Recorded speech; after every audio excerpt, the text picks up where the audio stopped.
जय हिंद दोस्तों, स्वागत है आप सभी का आपके अपने परिवार द लॉजिकल साइंस में। मैं हूं आलोक सिंह आतिश और आज के इस वीडियो सेशन में हम लोग डिस्कस करने वाले हैं केमिकल रिएक्शन एमसीक्यू के चौथे क्लास की। जी हाँ दोस्तों, ये हम लोग का केमिकल रिएक्शन एमसीक्यू का लास्ट क्लास होगा, यानी कि इस सेशन के साथ ही आपके यूथ साइंस में जितना भी केमिकल रिएक्शन से एमसीक्यू दिया हुआ है वो आपका कंप्लीट हो जाएगा। साथ ही आपकी जानकारी के लिए बताना चाहूँगा कि आज के इस सेशन का जो भी क्वेश्चन है उसका PDF आपको कहाँ मिलेगा, ये हमारे टेलीग्राम ग्रुप से मिल जाएगा, जिसका लिंक मैंने नीचे डिस्क्रिप्शन में डाल दिया है, आप वहाँ से जा करके ले सकते हैं। और हाँ, अगर आप भी चाहते हैं बायोलॉजी को बिल्कुल ही बेसिक लेवल से हाई लेवल तक करना और वो भी ग्रुप डी और NTPC एग्जाम से पहले, तो आप जुड़ सकते हैं हमारे साथ इस अर्जुना बायो बैच में। दोस्तों, इस बैच से संबंधित किसी भी तरह की जानकारी के लिए आप नीचे दिए गए नंबर पे कॉल या व्हाट्सएप कर सकते हैं। बहरहाल आइए अपने सेशन की शुरुआत करते हैं और चलते हैं पहले क्वेश्चन की तरफ। आपका जो पहला क्वेश्चन है आज के इस सेशन का, क्वेश्चन नंबर 1, क्या पूछा जा रहा है आपसे पूछा जा रहा है कि वनस्पति पदार्थों के खाद में अपघटन की अभिक्रिया डैश का एक उदाहरण है। ऑप्शन दिया हुआ है ऊष्माक्षेपी, दूसरा ऑप्शन है ऊष्माशोषी, तीसरा ऑप्शन है विस्थापन, चौथा ऑप्शन है दोहरा विस्थापन। क्या होगा इसका आंसर? आपसे क्वेश्चन करा जा रहा है कि वनस्पति पदार्थ का खाद में अपघटित हो जाना, वनस्पति पदार्थ का किस में अपघटित हो जाना? खाद में अपघटित हो जाना किस रासायनिक अभिक्रिया का उदाहरण है? आप सभी क्या कहेंगे कि गुरुजी वनस्पति पदार्थ का मतलब क्या हुआ? तो वनस्पति पदार्थ का मतलब हुआ साग सब्जी। क्या हुआ सर? साग सब्जी। और आप सभी कहेंगे कि सर आपने पीछे के सेशन में बताया है कि साग सब्जी का जो अपघटन होता है जिससे वो कंपोस्ट बनता है यानी कि खाद बनता है, वो कौन सी रासायनिक अभिक्रिया होती है? तो आप सभी कहते हैं कि गुरुजी साग सब्जी का अपघटन होकर के खाद बनने की जो प्रक्रिया होती है उसको हम लोग क्या कहते हैं? आप कहेंगे कि गुरुजी ऊष्माक्षेपी रासायनिक अभिक्रिया कहते हैं। क्या कहते हैं? ऊष्माक्षेपी रासायनिक अभिक्रिया कहते हैं। तो यहाँ पे आपके क्वेश्चन में जो वनस्पति पदार्थ की बात की जा रही है एक्चुअली में वो क्या है? आप सभी कहेंगे कि गुरुजी एक्चुअली में ये साग सब्जी है। तो आप बताइए कि आपके इस क्वेश्चन का सही आंसर क्या हो जाएगा? आप सभी कहेंगे सर ऑप्शन नंबर ए हो जाएगा। मेरे मित्र हमेशा ध्यान में रखेंगे कि जो साग सब्जी का विघटन होता है वो किसके थ्रू होता है? तो आप सभी याद रखना कि माइक्रोब्स के थ्रू होता है। किसके थ्रू होता है? माइक्रोब्स के थ्रू। माइक्रोब्स का मतलब क्या होता है? तो छोटा छोटा जीव जिसको हम लोग बैक्टीरिया वगैरह बोलते हैं। और आप सभी क्या कहते हैं कि गुरुजी जब साग सब्जी के छिलके को या साग सब्जी को हम लोग फेंक देते हैं तो इस पे एटमॉस्फेयर में जो बैक्टीरिया होते हैं या माइक्रोब्स होते हैं वो क्या करते हैं? क्रिया करते हैं। एक्चुअली में साग सब्जी का जो अणु होता है उसको तोड़ते हैं। और हमेशा ध्यान में रखिएगा कि माइक्रोब्स को साग सब्जी के विघटन में यानी कि साग सब्जी के अणु को तोड़ने में ऊर्जा की जरूरत होती है। और जब ये उसको पूरी तरह से अपघटित करके खाद बना देता है तो उस दौरान क्या होता है? तो गुरुजी उष्मा ऊर्जा निकलता है। और ये जो उष्मा ऊर्जा निकलता है वो किस रूप में होता है? तो आप सभी ध्यान में रखेंगे कि साग सब्जी के अपघटन के दौरान आपका जो उष्मा ऊर्जा निकलता है वो प्रकाश के रूप में निकलता है। किस रूप में निकलता है? प्रकाश के रूप में निकलता है। और इसीलिए हम लोग इसको क्या कहते हैं? तो आप सभी कहेंगे कि गुरुजी जब प्रकाश के रूप में यहां से उष्मा निकल रहा है तो स्वाभाविक सी बात है कि हम लोग कहेंगे कि ये ऊष्माक्षेपी रासायनिक अभिक्रिया होगा। साथ ही आप सभी ध्यान में रखेंगे कि वैसा पदार्थ जो प्रकृति में आसानी से डिकम्पोज हो जाता है, वैसा पदार्थ जो प्रकृति में आसानी से विघटित हो जाता है उसको हम लोग क्या कहते हैं? बायोडिग्रेडेबल सब्सटेंसेस कहते हैं। और जो पदार्थ प्रकृति में आसानी से विघटित नहीं होता है उसको हम लोग क्या कहते हैं? नॉन बायोडिग्रेडेबल मटेरियल कहते हैं। आप इस चीज को भी ध्यान में रखेंगे कि जितने भी साग सब्जी का विघटन हो रहा है ये क्या हो रहा है? तो गुरुजी आसानी से हो रहा है। तो जो भी आपका साग सब्जी या वनस्पतिक पदार्थ होगा जो सरगल जाता है वो आपका क्या है? आप सभी कहेंगे बायोडिग्रेडेबल मटेरियल है। लेकिन अगर प्लास्टिक को आप फेंक देंगे तो वो विघटित नहीं होता है, डिकम्पोज नहीं होता है, तो प्लास्टिक आपका क्या हो जाएगा? आप कहेंगे नॉन बायोडिग्रेडेबल मटेरियल हो जाएगा। तो आप इस चीज का भी ध्यान रखिएगा। आप कहेंगे कि सर हमारे ऑप्शन में ऊष्माशोषी दिया हुआ है, इसका मतलब क्या होता है? मैंने पीछे के सेशन में कई बार बताया है कि ऐसा रासायनिक अभिक्रिया जिसको होने के लिए उष्मा की जरूरत होती है उसको हम लोग ऊष्माशोषी रासायनिक अभिक्रिया कहते हैं। आप कहेंगे सर हमारे ऑप्शन में विस्थापन अभिक्रिया भी दिया हुआ है, ये चीज भी मैंने आपको बताया है कि किसी ज्यादा क्रियाशील तत्व के द्वारा अपने से कम क्रियाशील तत्वों को यौगिक से हटा देना क्या कहलाता है? विस्थापन अभिक्रिया कहलाता है। आप कहेंगे सर हमारे ऑप्शन में दोहरा विस्थापन भी दिया हुआ है, मेरे ख्याल से इसमें भी आपको कोई प्रॉब्लम नहीं होगा। आप सभी कहेंगे कि गुरुजी वैसा रासायनिक अभिक्रिया जिसमें यौगिक आयनों के विनिमय से बनता है उसी को हम लोग क्या कहते हैं? दोहरी विस्थापन अभिक्रिया कहते हैं, यानी कि डबल डिस्प्लेसमेंट रिएक्शन कहते हैं। उम्मीद करते हैं समझ पाए होंगे। चलते हैं अगले क्वेश्चन की तरफ। आपका जो अगला क्वेश्चन है क्वेश्चन नंबर 2, क्या पूछा जा रहा है आपसे पूछा जा रहा है कि निम्नलिखित में से कौन सा रासायनिक समीकरण संतुलित है? बताइए, ना बनेगा। आप सभी कहेंगे सर आसानी से बना लेंगे। आपके इस क्वेश्चन में जितने भी ऑप्शन में केमिकल इक्वेशन दिए गए हैं, आप सभी क्या करेंगे कि उन सभी का अभिकारक और प्रतिफल दोनों ओर के परमाणु संख्या को काउंट करेंगे।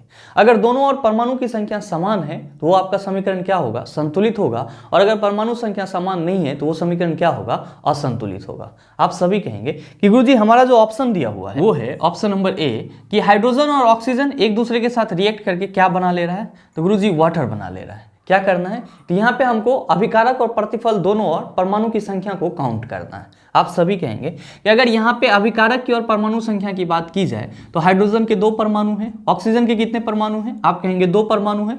प्रतिफल साइड हाइड्रोजन के 2 परमाणु हैं और ऑक्सीजन के कितने हैं, 1।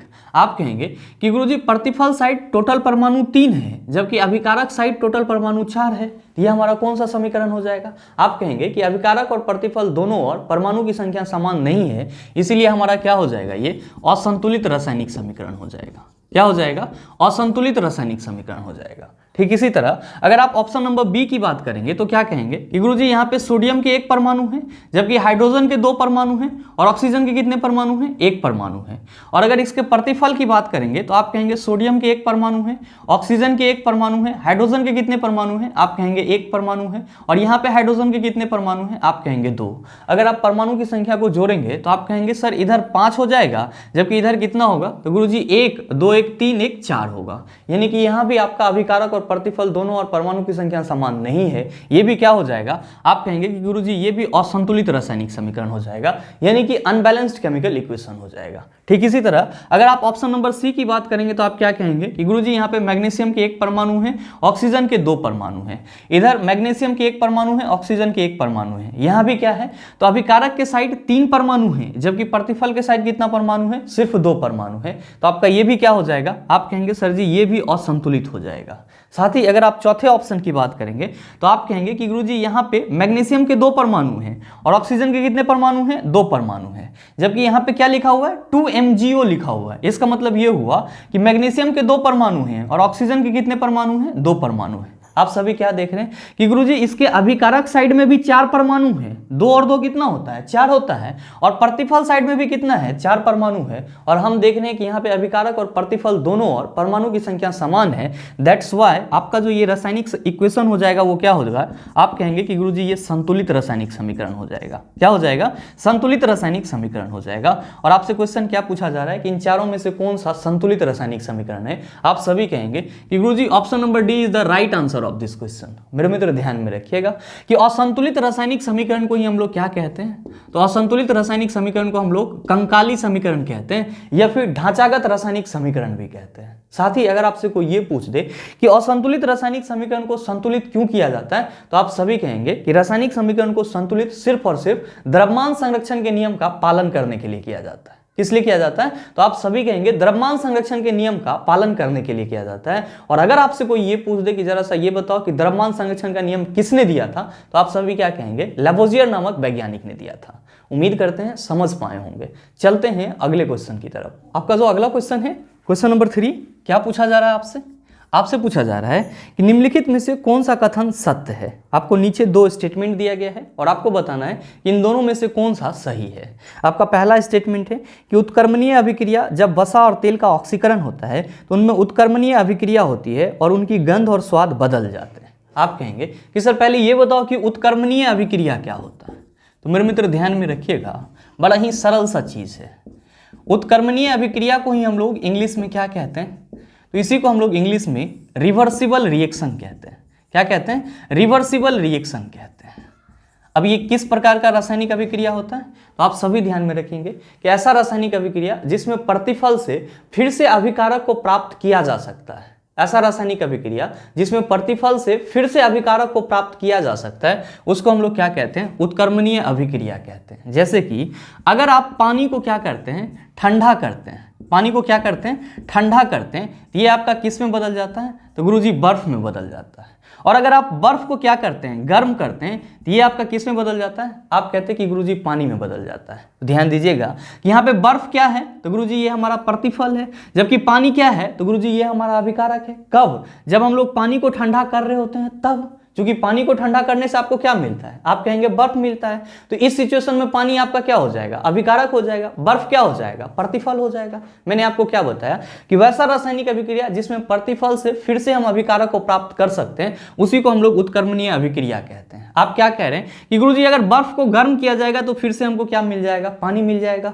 तो जब आप इसका उल्टा करते हैं तो यहाँ पे क्या हो जाता है, बर्फ आपका अभिकारक हो जाता है और पानी आपका क्या हो जाता है, प्रतिफल हो जाता है। कब, जब आप बर्फ को गर्म करते हैं। तो हमेशा ध्यान में रखना है कि वैसा रासायनिक अभिक्रिया जिसमें प्रतिफल से फिर से अभिकारक को प्राप्त किया जा सकता है, उसी को हम लोग उत्क्रमणीय अभिक्रिया कहते हैं। और जहां भी उत्क्रमणीय अभिक्रिया होगा वहां पे अभिकारक और प्रतिफल दोनों के बीच में आपको किस टाइप का एरो दिखेगा, तो गुरुजी इस टाइप का एरो दिखेगा। और हमेशा समझ जाना है कि ये जो आपका सिंबल है ये किसका है, आप कहेंगे उत्क्रमणीय अभिक्रिया का सिंबल है। साथ ही ध्यान में रखेंगे कि वैसा रासायनिक अभिक्रिया जिसमें प्रतिफल से अभिकारक को प्राप्त नहीं किया जा सकता, उसको हम लोग क्या कहते हैं, अनुत्क्रमणीय अभिक्रिया कहते हैं या फिर इरिवर्सिबल रिएक्शन कहते हैं। वैसा रासायनिक अभिक्रिया जिसमें प्रतिफल से अभिकारक को फिर से प्राप्त नहीं किया जा सकता, उसको हम लोग क्या कहते हैं, अनुत्क्रमणीय रासायनिक अभिक्रिया या फिर इरिवर्सिबल रासायनिक अभिक्रिया कहते हैं। आप कहेंगे चलो सर इसको तो हमने समझ लिया, लेकिन हमारे स्टेटमेंट में जो कहा जा रहा है कि जब वसा और तेल का ऑक्सीकरण होता है तो उनमें उत्क्रमणीय अभिक्रिया होती है और उनकी गंध और स्वाद बदल जाते हैं।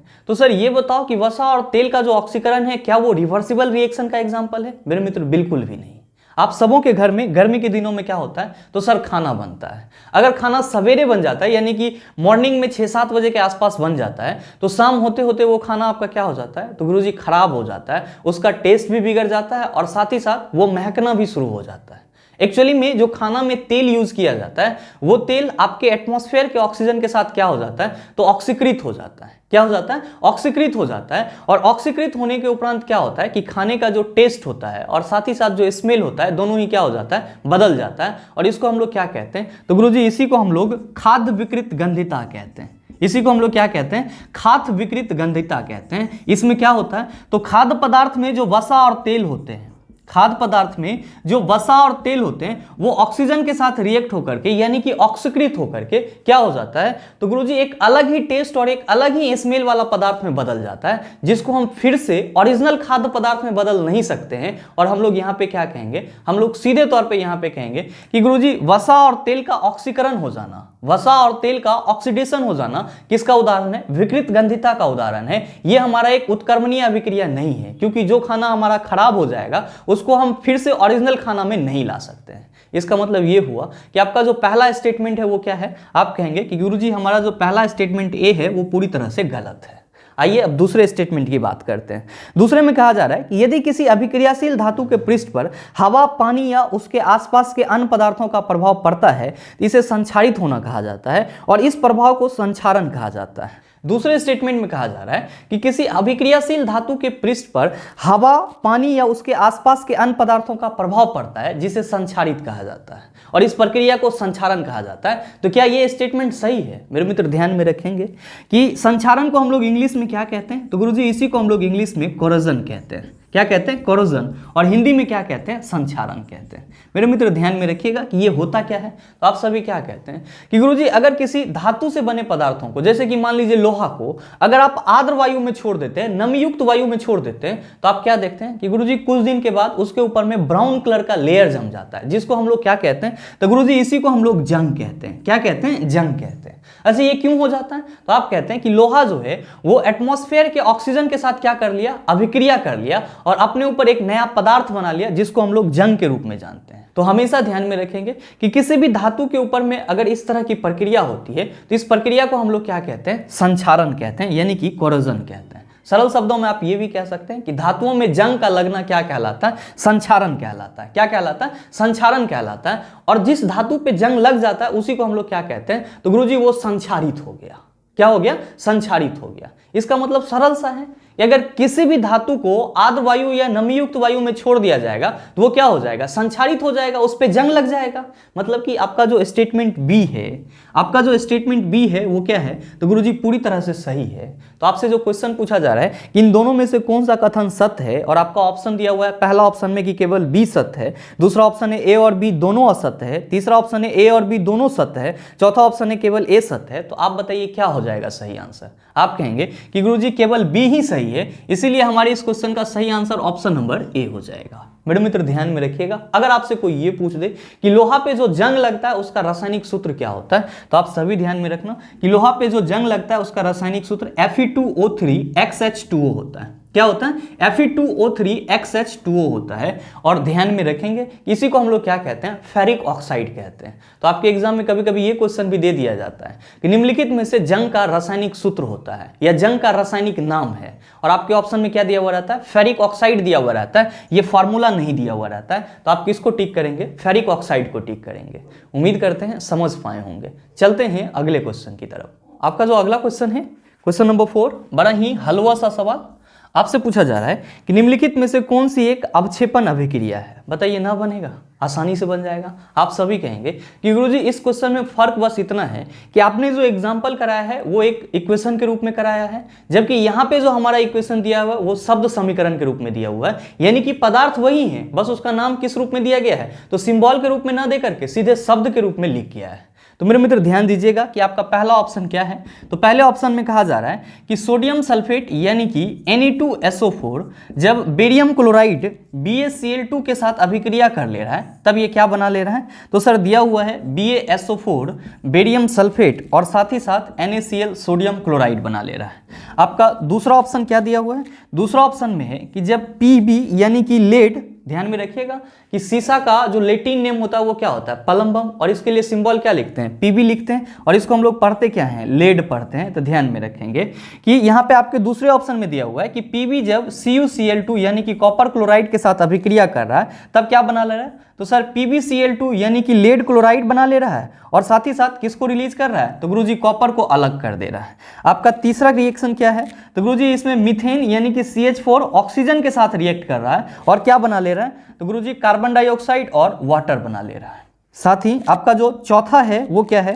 सर इसमें कैल्शियम कार्बोनेट का डिकम्पोजिशन दिखाया गया है, जो कि हमारा किस में बदल जा रहा है? तो कैल्शियम ऑक्साइड CaO और साथ ही साथ कार्बन डाइऑक्साइड CO2 में बदल जा रहा है। और हमसे क्या पूछा जा रहा है कि इन चारों में से कौन सा अवक्षेपण रासायनिक अभिक्रिया का उदाहरण है? मेरे मित्र आप सभी क्या कहेंगे कि गुरुजी यहाँ पे जो हम पहला रिएक्शन देख रहे हैं कि सोडियम सल्फेट बेरियम क्लोराइड के साथ अभिक्रिया कर ले रहा है, इसमें क्या हो जा रहा है कि ये जो हमारा बेरियम सल्फेट है वो अवक्षेप के रूप में प्राप्त होता है। किस रूप में प्राप्त होता है? अवक्षेप के रूप में प्राप्त होता है, और यहाँ पे क्या होता है? आयनों का विनिमय होता है। तो हम सीधे कह सकते हैं कि हमारा जो इस क्वेश्चन का सही आंसर होगा वो क्या हो जाएगा? ऑप्शन नंबर ए हो जाएगा। तो लीजिए, option number A is the right answer of this question.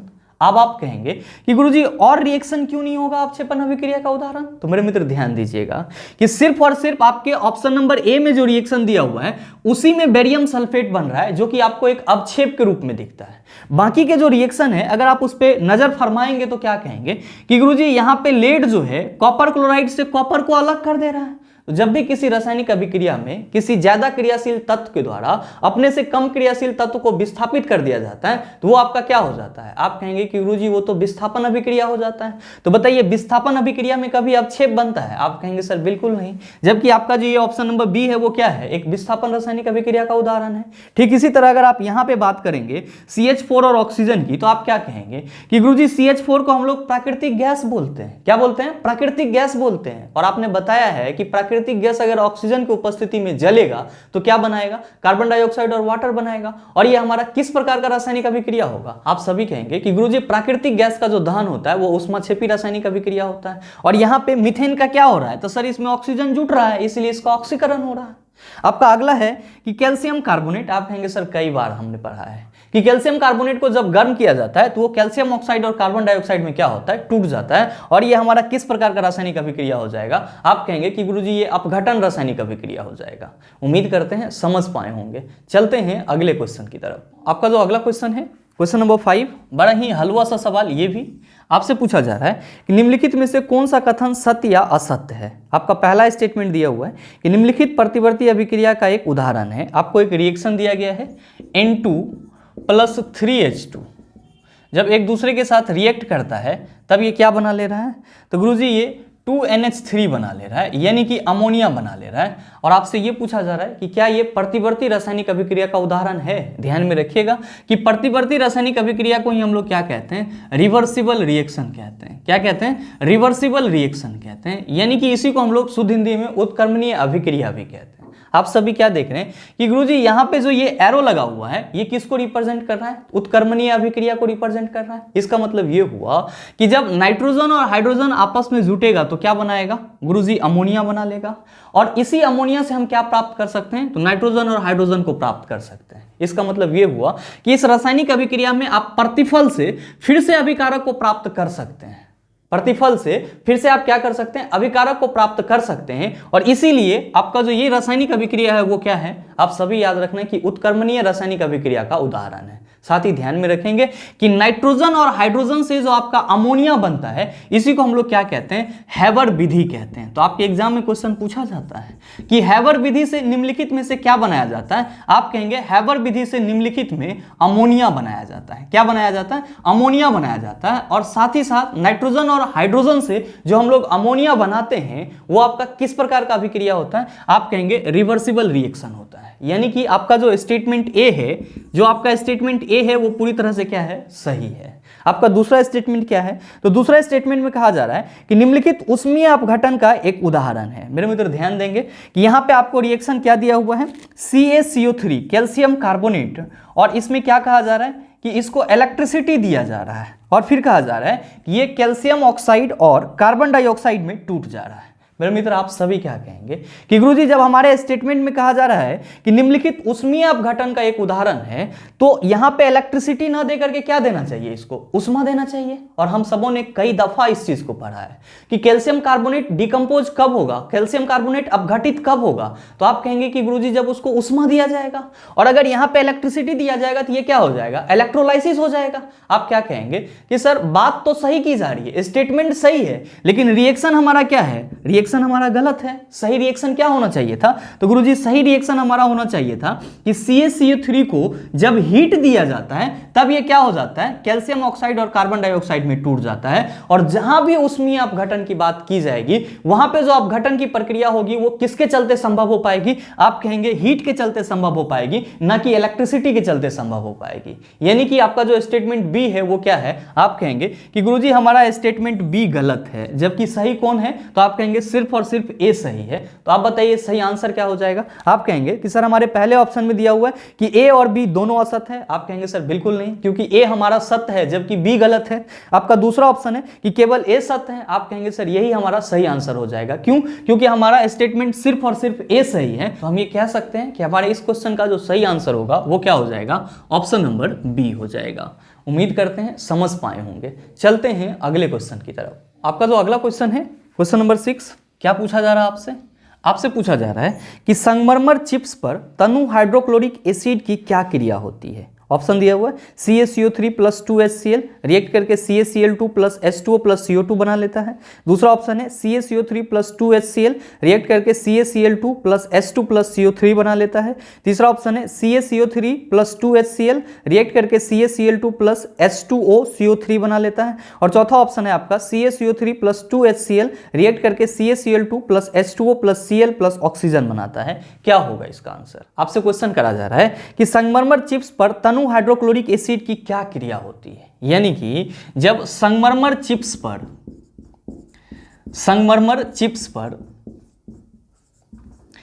Tanu hydrochloric अम्ल डाला जाता है, यानी कि तनु HCl डाला जाता है, तब क्या प्रभाव देखने को मिलता है। आप सभी कहेंगे कि गुरुजी ये बताओ कि संगमरमर का सूत्र क्या होता है। तो मेरे मित्र ध्यान में रखेंगे कि संगमरमर का सूत्र होता है कैल्शियम कार्बोनेट। इसको हम लोग क्या पढ़ते हैं, CaCO3 पढ़ते हैं, और इसका रासायनिक नाम क्या होता है, कैल्शियम कार्बोनेट होता है। और क्वेश्चन के अनुसार आपको क्या कहा जा रहा है कि जब कैल्शियम कार्बोनेट HCl के साथ अभिक्रिया करता है, तो ध्यान में रखिएगा कि जब कैल्शियम कार्बोनेट 2HCl के साथ अभिक्रिया करता है तब ये क्या बना लेता है। तो आप सभी ध्यान में रखना, ये कैल्शियम क्लोराइड यानी कि CaCl2 बनाएगा।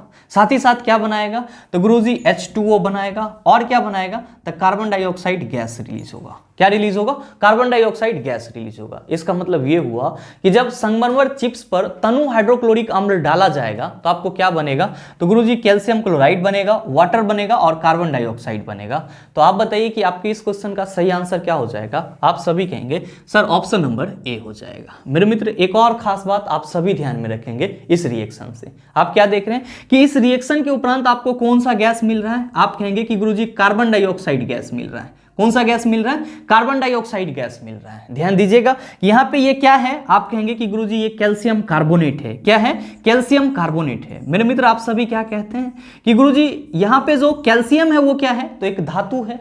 तो आप ये भी तो कह सकते हैं ये जो हमारा कैल्शियम कार्बोनेट है ये क्या है? तो धातु का कार्बोनेट है। क्या है? धातु का कार्बोनेट है। और ध्यान में रखिएगा कि धातु का कार्बोनेट या बाइकार्बोनेट, धातु का कार्बोनेट या बाइकार्बोनेट जब किसी अम्ल के साथ अभिक्रिया करता है, धातु का कार्बोनेट या बाइकार्बोनेट जब किसी अम्ल के साथ अभिक्रिया करता है तब आपका कौन सा गैस उत्पन्न होता है? आप कहेंगे कार्बन डाइऑक्साइड गैस उत्पन्न होता है, यानी कि CO2 गैस उत्पन्न होता है। और यह क्वेश्चन भी आपके एग्जाम में पूछा जाता है। साथ ही ध्यान में रखेंगे कि जब कोई धातु अम्ल के साथ अभिक्रिया करता है तब कौन सी गैस बनती है? तो आप सभी ध्यान में रखेंगे कि जब धातु अम्ल के साथ अभिक्रिया करती है तब आपको हाइड्रोजन गैस देखने को मिलती है। तो ये दोनों ही पॉइंट आपके लिए जरूरी है। आपके एग्जाम में यहां से भी क्वेश्चन पूछे जाते हैं। उम्मीद करते हैं समझ पाए होंगे। चलते हैं अगले क्वेश्चन की तरफ। आपका जो अगला क्वेश्चन है क्वेश्चन नंबर 7, क्या पूछा जा रहा है आपसे?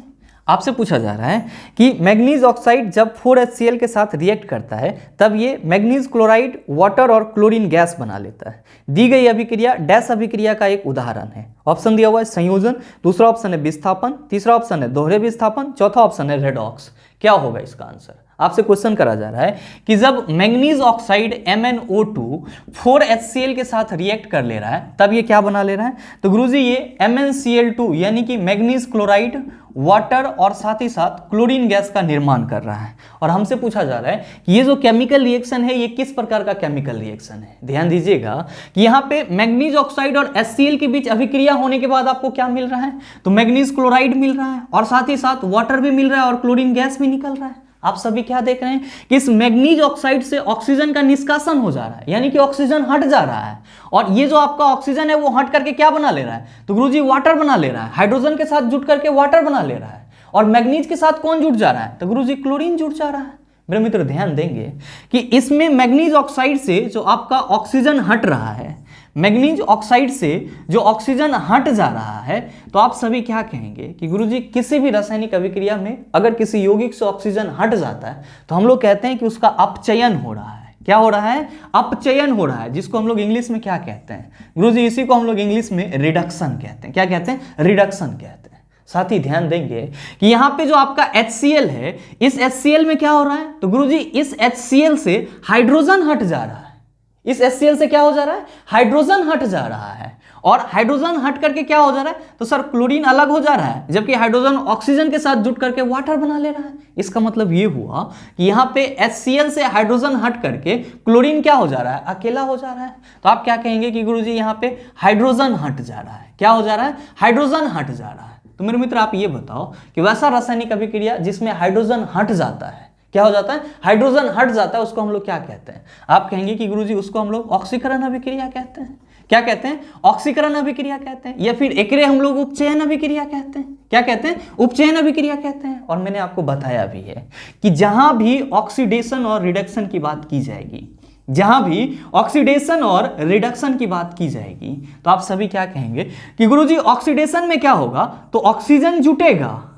ऑक्सीडेशन में ऑक्सीजन जुटेगा, जबकि हाइड्रोजन क्या होगा? हट जाएगा। तो भाई मेरे यहां पे क्या हो रहा है? हाइड्रोजन हट जा रहा है। इसलिए हमने क्या कहा कि गुरुजी यहां पे ऑक्सीकरण हो रहा है। क्या हो रहा है? ऑक्सीकरण हो रहा है। ध्यान देंगे कि रिडक्शन में क्या होता है कि रिडक्शन में ऑक्सीजन हटता है, जबकि हाइड्रोजन क्या होता है? जुटता है। तो आप बताओ यहाँ पे क्या हो रहा है? आप कहेंगे कि गुरुजी यहाँ पे ऑक्सीजन हट जा रहा है, इसलिए हमने इसको क्या बोल दिया? अपचयन बोल दिया, रिडक्शन बोल दिया। तो आप क्या देख रहे हैं कि ऑक्सीकरण और अपकरण दोनों साथ साथ हो रहा है इस रासायनिक अभिक्रिया में। और मैंने आपको कल के सेशन में ही बताया है कि वैसा रासायनिक अभिक्रिया जिसमें ऑक्सीडेशन और रिडक्शन दोनों साथ साथ हो उसको हम लोग क्या कहते हैं? आप कहेंगे कि गुरुजी उसको हम लोग रेडॉक्स अभिक्रिया कहते हैं। क्या कहते हैं? रेडॉक्स अभिक्रिया कहते हैं। तो जरा सा आप बताओ कि आपके इस क्वेश्चन का सही आंसर क्या हो जाएगा? आप सभी कहेंगे सर ऑप्शन नंबर डी हो जाएगा। आप कहेंगे कि सर हमारे ऑप्शन में संयोजन भी है, तो बताने की कोई जरूरत नहीं है। आप सभी समझ रहे होंगे कि जब दो पदार्थ आपस में जुड़ करके एकल प्रतिफल का निर्माण करता है उसी को हम लोग क्या कहते हैं? संयोजन अभिक्रिया कहते हैं। बाकी का ऑप्शन विस्थापन और दोहरा विस्थापन है। मेरे ख्याल से आप सभी बखूबी समझ पा रहे होंगे। बहरहाल चलते हैं अगले क्वेश्चन की तरफ। आपका जो अगला क्वेश्चन है क्वेश्चन नंबर 8, बड़ा ही हलवा सा सवाल। ये भी आपसे क्वेश्चन करा जा रहा है कि निम्नलिखित में से कौन सा कथन सत्य या असत्य है। आपको बताना है कि जो दो स्टेटमेंट दिया गया है उसमें से कौन सा गलत है या फिर कौन सा सही है। आपका पहला स्टेटमेंट है कि निम्नलिखित अप्रत्यावर्ती अभिक्रिया का एक उदाहरण है, जबकि यहाँ पे आपको उदाहरण के रूप में क्या दिखाया गया है कि N2 + 3H2 जब एक दूसरे के साथ रिएक्ट करता है तब ये क्या बना लेता है? 2NH3 बना लेता है। और आपको बोला जा रहा है कि ये जो है ये एक अप्रत्यावर्ती रासायनिक अभिक्रिया का उदाहरण है। आप सभी क्या कहेंगे कि गुरुजी बिल्कुल ही गलत स्टेटमेंट है। क्या है कि अभी जस्ट हमने पढ़ा है कि नाइट्रोजन और हाइड्रोजन जब एक दूसरे के साथ रिएक्ट करके अमोनिया बनाता है तब जो ये रिएक्शन होता है ये कैसा होता है? तो प्रत्यावर्ती होता है, यानी कि रिवर्सिबल रिएक्शन होता है। जबकि हमारे इस क्वेश्चन के स्टेटमेंट में क्या कहा जा रहा है कि ये अप्रत्यावर्ती रासायनिक अभिक्रिया का उदाहरण है। तो हम लोग क्या कहेंगे कि गुरुजी पहला स्टेटमेंट हमारा बिल्कुल ही गलत है। पहला स्टेटमेंट हमारा क्या है? बिल्कुल ही गलत है। आपका दूसरा स्टेटमेंट क्या दे रखा है? तो दूसरा स्टेटमेंट है कि निम्नलिखित संयोजक अभिक्रिया का एक उदाहरण है। और यहाँ पे एग्जांपल के रूप में क्या दिया है कि जब 2Mg ऑक्सीजन के साथ रिएक्ट कर ले रहा है तब ये 2MgO बना ले रहा है। और आपसे कहा जा रहा है कि ये संयोजक रासायनिक अभिक्रिया का उदाहरण है। आप कहेंगे सर बिल्कुल ही सही है, क्योंकि हम सबों को मालूम है कि संयोजक यानी कि कॉम्बिनेशन रासायनिक अभिक्रिया वो रासायनिक अभिक्रिया होती है जिसमें दो पदार्थ आपस में जुट करके एकल प्रतिफल का निर्माण करता है। और यहाँ पे मैग्नीशियम और ऑक्सीजन दो पदार्थ हैं जो कि आपस में जुट करके क्या बना ले रहा है? तो सिर्फ और सिर्फ एक प्रतिफल मैग्नीशियम ऑक्साइड बना ले रहा है। और इसीलिए हम कह सकते हैं कि ये हमारा कौन सा रासायनिक अभिक्रिया हो जाएगा? संयोजन रासायनिक अभिक्रिया हो जाएगा। यानी कि हमारा जो स्टेटमेंट बी है वो पूरी तरह से क्या है? सही है। तो आपका जो ऑप्शन दिया हुआ है ऑप्शन नंबर ए में कि केवल ए ही सत्य है, आप कहेंगे गुरुजी ये तो गलत है। जबकि आपका दूसरा ऑप्शन है ए और बी दोनों सत्य हैं। आप कहेंगे सर जब ए हमारा गलत है तो हम कैसे कह सकते हैं कि ए और बी दोनों सत्य है? यानी कि आपका दूसरा ऑप्शन भी नहीं होगा। आपका तीसरा ऑप्शन है कि ए और बी दोनों असत्य हैं। आप कहेंगे गुरुजी नहीं, यहाँ पे बी क्या है? सत्य है। जबकि आपका चौथा ऑप्शन है केवल बी ही सत्य है। आप क्या कहेंगे कि गुरुजी हमारे इस क्वेश्चन का सही आंसर ऑप्शन नंबर डी होगा। क्यों? क्योंकि सिर्फ और सिर्फ स्टेटमेंट बी सही है जबकि ए क्या है? गलत है। उम्मीद करते हैं समझ पाए होंगे। चलते हैं अगले क्वेश्चन की तरफ। आपका जो अगला क्वेश्चन है क्वेश्चन नंबर 9, बड़ा ही हलवा सा सवाल। आपसे पूछा जा रहा है कि निम्नलिखित में से कौन सा कथन सत्य या असत्य है। फिर से यहाँ पे आपको दो स्टेटमेंट दिया गया है और आपको बताना है कि इस दोनों स्टेटमेंट में से कौन सा सही है और कौन सा गलत है। मेरे मित्र क्वेश्चन का जो स्टेटमेंट है वो मैंने आपको भरपूर मात्रा में समझाया है, तो मैं इस क्वेश्चन का आंसर आप सबों के ऊपर छोड़ता हूँ। इस क्वेश्चन का सही आंसर क्या होगा नीचे कमेंट करके आप सभी जरूर बताएंगे। आपके कमेंट का इंतजार रहेगा। बहरहाल चलते हैं अगले क्वेश्चन की तरफ। आपका जो अगला क्वेश्चन है क्वेश्चन नंबर 10, बड़ा ही हलवा सा सवाल। ये भी आपसे पूछा जा रहा है कि निम्नलिखित में से कौन सा कथन सत्य या असत्य है। फिर से आपको दो स्टेटमेंट दिया गया है और आपको बताना है कि इसमें से कौन सा गलत है और कौन सा सही है। आपका पहला स्टेटमेंट है नीचे दिया गया उदाहरण अप्रत्यावर्ती अभिक्रिया का है और आपको यहाँ पे एग्जाम्पल के तौर पर क्या रिएक्शन दिया गया है कि नाइट्रोजन और हाइड्रोजन जब रिएक्ट करता है तब ये NH3 बना लेता है। आप सभी कहेंगे सर आपने इसी सेशन में बताया है कि जब भी नाइट्रोजन और हाइड्रोजन एक दूसरे के साथ अभिक्रिया करके अमोनिया बनाएगा तो ये जो हमारा अभिक्रिया होगा वो क्या होगा? रिवर्सिबल रिएक्शन होगा, यानी कि उत्क्रमणीय अभिक्रिया का उदाहरण होगा। जबकि हमारे स्टेटमेंट में क्या कहा जा रहा है कि ये अप्रत्यावर्ती यानी कि ये जो है हमारा वो इरिवर्सिबल रिएक्शन का उदाहरण है। तो हम सीधे तौर पे कह सकते हैं कि हमारा पहला स्टेटमेंट बिल्कुल ही गलत है। आपका दूसरा स्टेटमेंट क्या कहा जा रहा है कि नीचे दिया गया उदाहरण दोहरी विस्थापन अभिक्रिया है। बताइए आपको यहाँ पे दिया हुआ है रिएक्शन की Mg और O2 रिएक्ट करके MgO बना ले रहा है और कहा जा रहा है कि ये दोहरी विस्थापन अभिक्रिया है। कभी होगा? आप कहेंगे गुरुजी ये तो संयोजन अभिक्रिया है। यानी कि आपका स्टेटमेंट बी भी क्या है? गलत है। स्टेटमेंट ए भी गलत, स्टेटमेंट बी भी गलत। आपका ऑप्शन क्या दिया हुआ है कि केवल ए ही सत्य है, आपका दूसरा है कि केवल बी ही सत्य है और आपका तीसरा है ए और बी दोनों असत्य है। आप क्या कहेंगे कि गुरुजी यो गलत है, यो गलत है, इसीलिए हमारा सही आंसर क्या हो जाएगा? ऑप्शन नंबर सी हो जाएगा। उम्मीद करते हैं समझ पाए होंगे। चलते हैं अगले क्वेश्चन की तरफ। आपका जो अगला क्वेश्चन है क्वेश्चन नंबर 11, क्या पूछा जा रहा है आपसे?